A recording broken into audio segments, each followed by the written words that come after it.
Episode 4. The Relic Dealer. The cathedral bells still echoed behind him. Night had finally arrived. Crowe didn't stop walking. The guild would already know. 2 enforcers failed.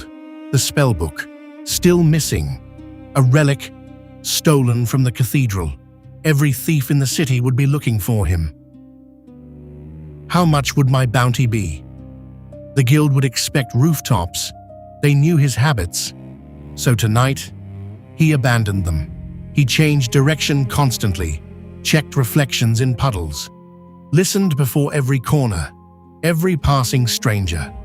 Another pair of eyes, every shadow, another place to hide or be found. Crowe finally reached a place he hadn't visited in months. A tiny antique shop squeezed between 2 abandoned buildings.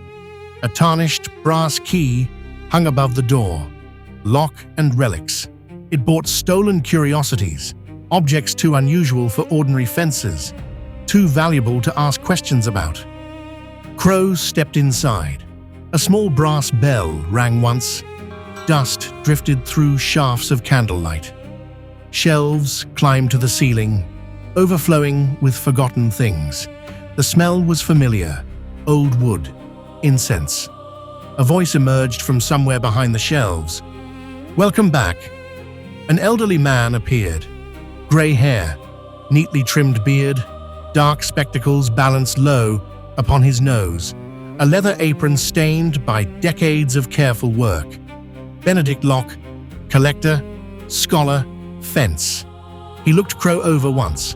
Not surprised, only curious. "How may I help you?" Crowe reached beneath his cloak. Not for the relic, not for the spellbook. Instead, he placed a small leather pouch upon the counter.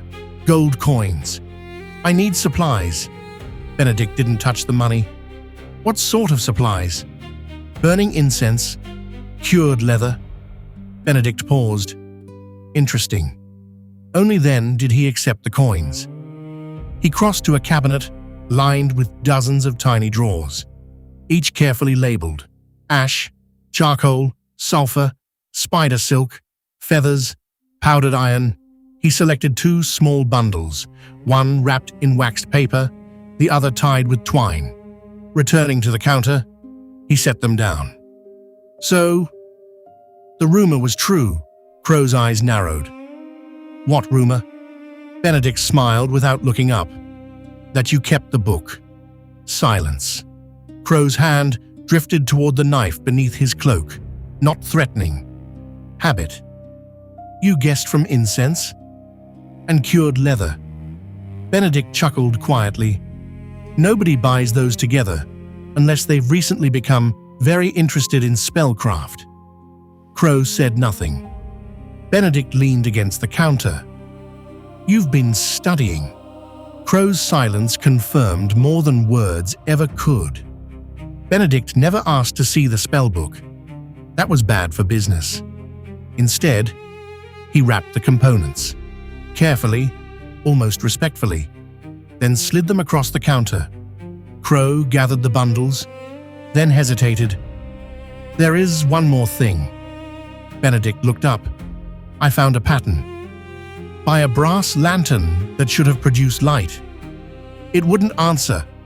It felt incomplete." Benedict thought for a long moment.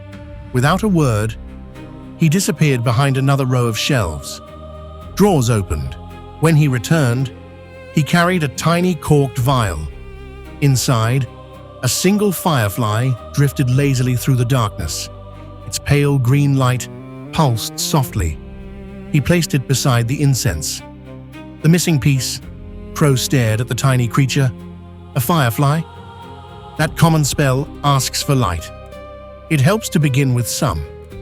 Crowe turned the vial between his fingers, studying it. Another rule, another lock. He slipped the firefly into his satchel with the other components. The brass bell rang softly as Crowe stepped back into the night. The streets were darker now, quieter. The cathedral bell marked another passing hour. Crowe disappeared into the maze of alleys. the spellbook and relic concealed, and for the first time, he felt just a little more prepared.